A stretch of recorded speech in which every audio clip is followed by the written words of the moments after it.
Après le mariage, les principes généraux du mariage au Bénin, nous parlons aujourd'hui des violences conjugales au Bénin avec Ariane Eteka et son invité, notre consultant juridique, Maître Brice Oussou. Ariane Eteka, bonsoir. Bonsoir Romuald, vous allez bien? Je vais bien. Parfait. Bonsoir Maître Brice Oussou. Bonsoir Ariane. Chers téléspectateurs, bien bonsoir. Merci de nous retrouver une fois encore dans notre rubrique L'œil du juriste avec notre consultant juridique Maître Brice Oussou, également avocat au barreau du Bénin. Comme l'a si bien dit Romuald, après le mariage, aujourd'hui nous abordons les violences conjugales avec notre consultant juridique. Alors, qu'est-ce qu'une violence conjugale, Maître Brice Oussou? C'est d'abord une violence comme toute autre, comme toutes les violences possibles. Les atteintes à l'intégrité physique d'une personne ou à l'intégrité morale, ou peut-être les atteintes à caractère économique contre une personne, à la différence qu'au regard du thème que vous avez choisi pour aujourd'hui, cela se passe à l'intérieur du ménage. Voilà pourquoi cela s'appelle violence conjugale. Donc ce sont toutes les formes possibles de violence qui s'exercent dans le cadre conjugal. Violence exercée par l'homme sur sa femme, ou peut-être, et des cas existent, violence exercée par la femme sur l'homme. Et on n'en parle pas souvent, mais cela existe. C'est parce que peut-être certains hommes ont honte d'en parler et que ça ne se sait pas ou ça ne se dit pas. Mais je vous assure qu'il y a beaucoup de cas de ce genre-là. Alors, violence conjugale, on en parle au pluriel. Avec vous, nous allons découvrir les différentes formes de violence conjugale qui existent. Alors, il y en a plusieurs. Il y a plusieurs types. Comme je vous ai dit, c'est selon l'acte posé. Quand vous prenez tous les instruments internationaux ou les instruments nationaux également, parce qu'il y a des lois au Bénin, vous prenez par exemple la loi portant en répression des violences faites aux femmes, il y a une panoplie d'infractions qui a été retenue par cette loi-là. On peut les catégoriser ou les regrouper de plusieurs manières. Alors, moi, je choisis par exemple, pour le besoin de cette émission, de les regrouper en trois. Vous verrez d'autres regroupements dans d'autres ouvrages. Alors, je peux parler par exemple des violences physiques, donc tout ce qui touche le corps physiquement de la victime. Il y a les violences économiques et puis il y a les violences psychologiques également. Moi, je choisis de les classer comme ça. Alors, vous verrez d'autres types de classement. Alors, quand vous voyez par exemple les violences physiques, je crois que c'est le plus courant ou le plus connu. Il n'est pas dit que les autres aussi ne sont pas connus, mais il y en a, mais on n'en dénonce pas souvent. Alors, les violences physiques, c'est ce que vous voyez qui est courant.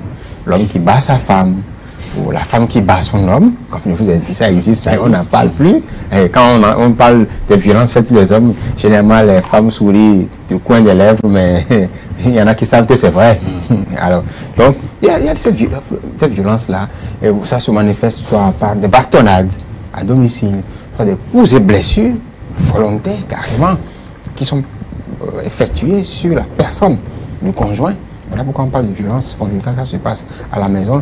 Et généralement, ce n'est pas des cas qui sont dénoncés. Lorsque vous allez généralement au niveau de l'Office central de protection des mineurs, où généralement les femmes viennent pour parler des difficultés qu'elles ont dans leur ménage par rapport à la gestion des enfants, mais cette structure-là reçoit également des plaintes.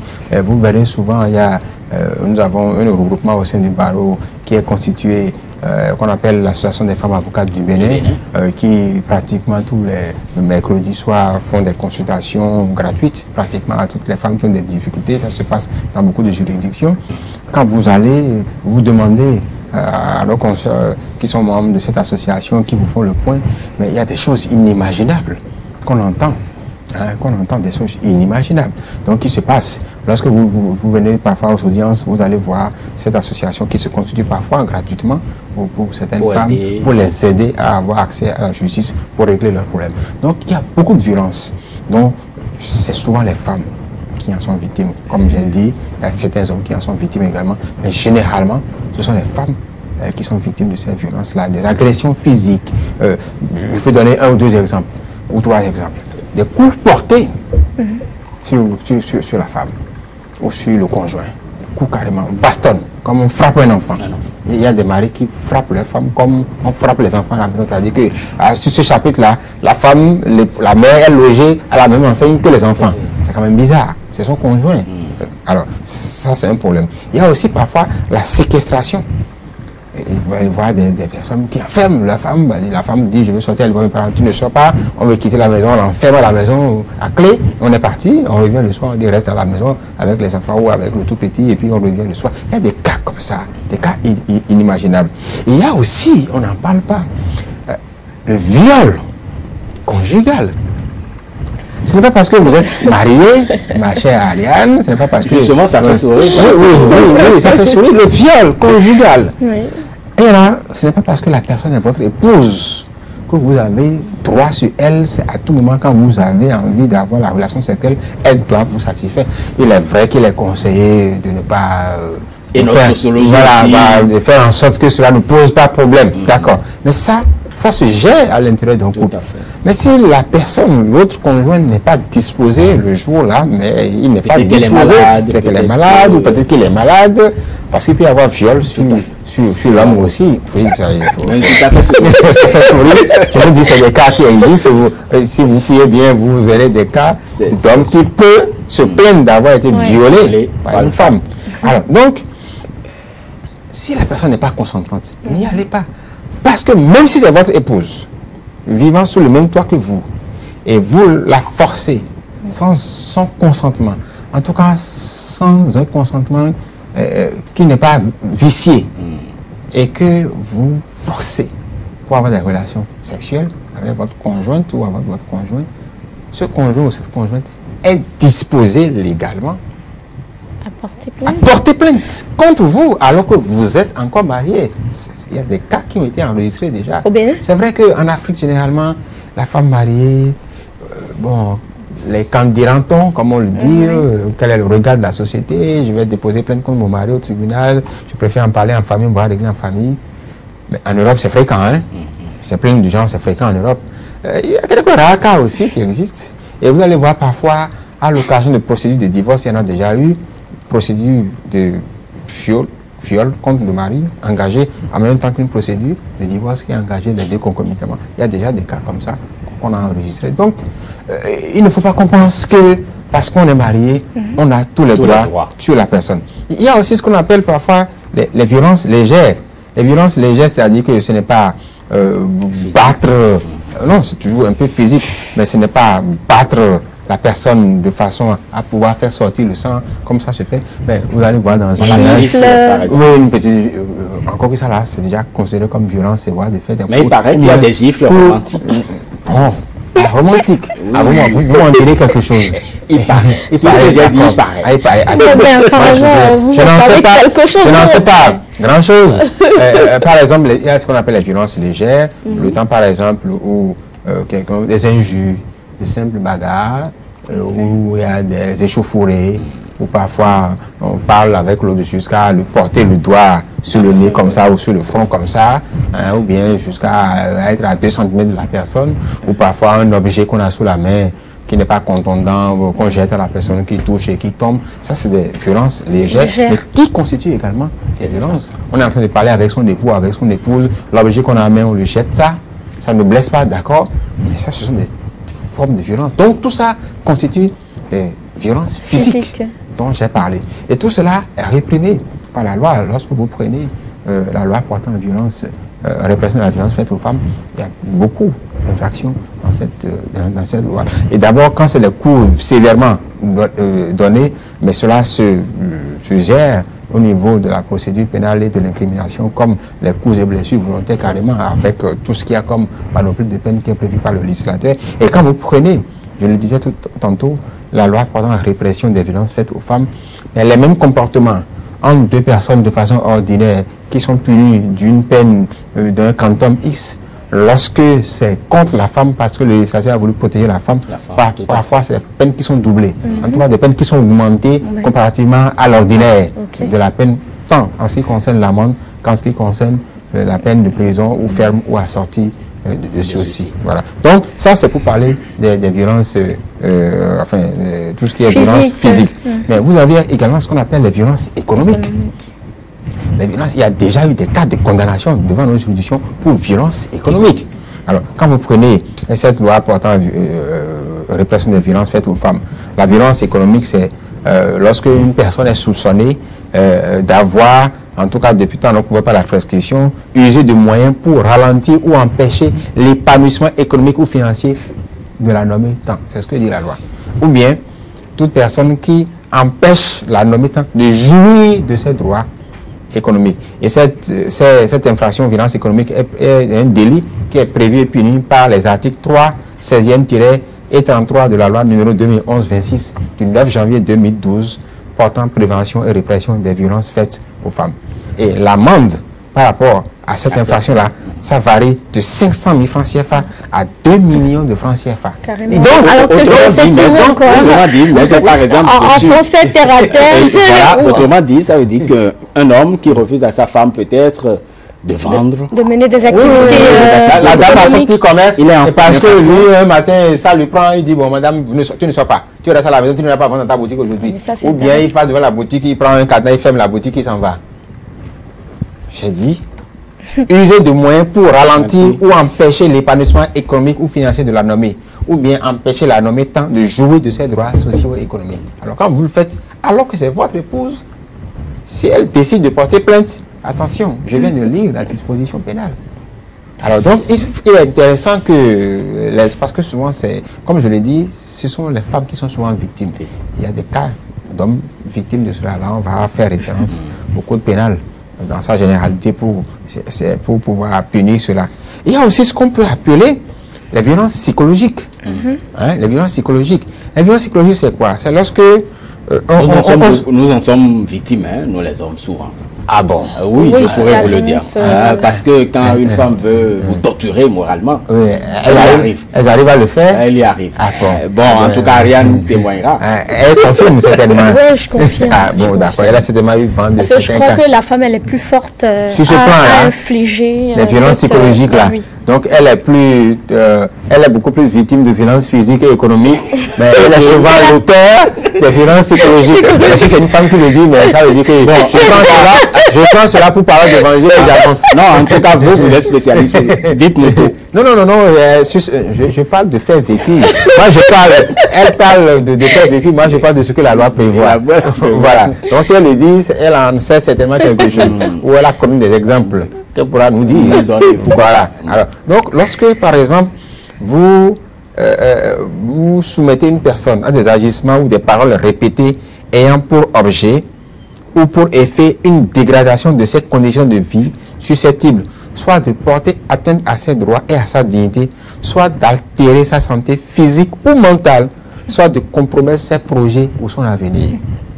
Alors, ou bien par action ou par négligence, vous portez préjudice à la stabilité psychologique d'une personne, ou bien encore par abandon. Et c'est ça qui est intéressant, ce qui suit, inattention réitérée. La personne est là, vous rentrez, est-ce que c'est un chien qui est là, est-ce que c'est une statue que vous avez, c'est un décor de la maison, vous l'oubliez, c'est-à-dire votre mari ou votre épouse, vous rentrez, vous ne saluez même pas, vous rentrez dans votre chambre, vous couchez, vous ne dites rien, le lendemain matin, vous partez, sans même rien dire, à peine bonjour, à peine on a laissé la gens de la porte. C'est une violence psychologique. Parce que la personne ne sent ça, elle souffre moralement. Alors on dit par abandon, tout comportement qui constitue une sorte d'abandon, inattention réitérée, jalousie excessive, insulte et humiliation. Vous êtes là, le mari est là, des étrangers sont là, on parle à sa femme comme si on parlait à un enfant, et toi qu'est-ce que tu fais? Ne fous pas le camp. Devant les invités, vous voyez, humiliation, dévalorisation, ce sont les thèmes de la loi. Marginalisation, manque d'affection. C'est une infraction. Indifférence. De plus en plus intéressant. Comparaison destructrice, rejet, restriction de l'autodétermination, menace, toute chose qui amène la personne soit à sombrer dans la dépression, soit à s'isoler, soit à perdre l'estime de soi, parce que tellement la personne déprime, elle n'a plus d'estime pour sa propre personne, elle se dit, mais je sers à quoi sur cette terre? parce que vous la malmenez psychologiquement, hein, perdre l'estime de soi, soit même à se suicider. Quelqu'un peut finalement dire, mais bon, si rien ne va dans ce couple-là, je préfère me suicider. Alors, tout ce que je viens de vous lire, ce sont des délits prévus et punis par les articles 3, 19e et l'article 32 de la loi portant prévention et répression des violences faites aux femmes. Et la peine, ça va jusqu'à 1 million de francs CFA maximum. Donc, voyez-vous, lorsque vous faites ces choses-là, et donc, quand on parle même de comparaison, ça veut dire que, je dis, Ariane, quand même, regarde Maman Koyo. Voilà. Il faut voir la femme du voisin, ou bien la femme de ton ami. Voilà ce que tu fais. Les comparaisons, on peut parfois faire des comparaisons pour amener l'autre à changer, pour susciter l'envie de bien faire. Donc, quand on veut faire la comparaison, il me semble qu'il faut la faire correctement. Mais faire la comparaison de manière, excusez-moi l'expression, à dénigrer le conjoint, tout ça peut être classé ou qualifié de violence psychologique conjugale, si c'est fait entre l'homme et sa femme ou bien entre la femme et son mari. Quand c'est l'un qui fait à l'autre, cela peut être considéré comme une violence. Évidemment, je vous ai dit, tel que c'est décrit ici, c'est la loi portant répression des violences faites aux femmes. Donc, tel que c'est prévu par le législateur, c'est lorsque c'est l'homme qui le fait à l'encontre de la femme.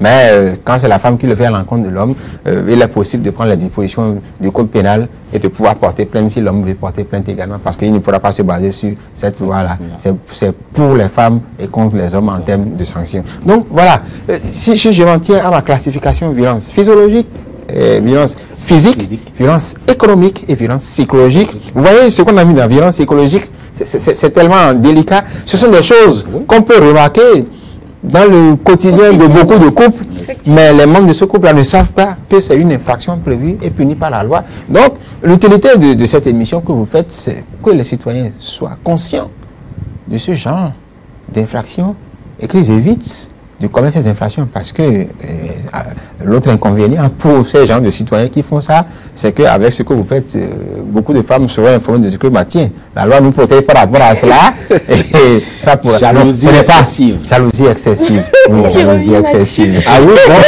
j'ai bien gardé, hein, j'ai bien gardé quelques aspects, voilà. Donc voilà un peu, il y en a d'autres, hein, il y a beaucoup d'autres types d'infractions dans le cadre de violences conjugales que je peux citer, mais j'ai choisi d'attirer l'attention sur ces infractions-là qui, de mon point de vue, sont peut-être les plus courantes. Donc, je retiens que pour l'homme, ce n'est pas, il n'y a pas de dispositions prises. Mais dans le code pénal, il y a des dispositions qui permettent, si ça c'est la femme qui porte plainte pourra utiliser les dispositions de ce test-là. Et l'autre qui voudra porter plainte peut utiliser le code pénal de façon générale pour déposer la plainte. Il n'y a pas de souci. Ça peut se faire. Mais vous pensez que c'est possible à une femme africaine de porter plainte contre son mari pour... Il y a quelques cas rares enregistrés. Ça existe. Ce n'est pas fréquent. C'est pas fréquent. Il y a quelques-unes qui osent et qui le font. Généralement, quand les femmes sont dans cette difficulté, on se plaint en famille, on essaie d'arranger ça. Bon, ça c'est l'Afrique qui est comme ça. Bon, et c'est peut-être parce que c'est comme ça que certains en abusent. Je crois qu'il faut que certaines personnes, certains hommes abusent parce que il paraît que c'est aussi une malédiction que de mettre la main sur la femme. Il y a un artiste sérieux, important du Bénin, pour ne pas le nommer, Sabo Antanialou, qui a chanté Hello, alors, quand on dit Hello, vous savez ce que ça veut dire. Voilà, donc je crois que ce n'est pas quelque chose à encourager. La personne qui vous a fait des enfants, la personne qui est avec vous, qui a pratiquement votre vie en main, si vous portez la main sur elle, il ne me semble pas que ce soit une bonne chose. Il me semble qu'il faut éviter les violences conjugales. Est-ce que dans ce processus-là, le couple peut aller jusqu'au divorce? Oui, les violences conjugales peuvent être des causes de demande de divorce. Parce que s'il y a une violence et que la vie en couple finit par vous devenir invivable, vous demandez le divorce. Et si vous arrivez à faire la preuve d'une façon ou d'une autre. Parce que, vous voyez, vous, pour cette loi-là, le plus grave pour les auteurs, c'est généralement la parole de la victime. Les juges parfois prennent la parole de la victime parce que c'est difficile de rapporter des preuves matérielles. Donc, la parole, les propos, les dépositions de la victime, parfois sont utilisées comme éléments ne serait-ce que des débuts de preuves contre le prévenu. Parce que si une personne en arrive jusqu'à porter plainte, c'est que, comme on le dit, il n'y a pas de fumée sans feu, il y a eu quelque chose. Même si tout ce qu'elle dit n'est pas vrai, si on fouille, il doit y avoir quelque chose. Tout à fait. Je me souviens, j'avais déjà reçu Maître Guette Bopa-Yankagia de Wildaf Bénin, qui se retrouve tout de même également dans l'association des femmes avocates du Bénin, et qui nous rappelait qu'il y a même, et que c'est réel, il y a même un homme qui a essayé de brûler sa femme avec de l'essence. Wow. Avec de l'essence. Et ça se passait au Bénin. Il se passe des choses inimaginables. Au Bénin. Il se passe des choses inimaginables. Donc, je pense que si le législateur a prévu tout ceci, c'est parce que ça fait... Les projets de loi sont faits sur la base de rapports de faits vécus. Et c'est pour des réalités. Toutes les associations, souvent ce sont les associations de défense des droits de la femme qui généralement sont à l'initiative des projets de loi. Et ces tests sont souvent la résultante de situations que ces associations ont eu à gérer, et pour prévenir des cas futurs, et on essaye de prévoir dans des dispositions légales tout ce qu'il faut pour prévenir ou réprimer ce genre de comportement répréhensible. Très bien.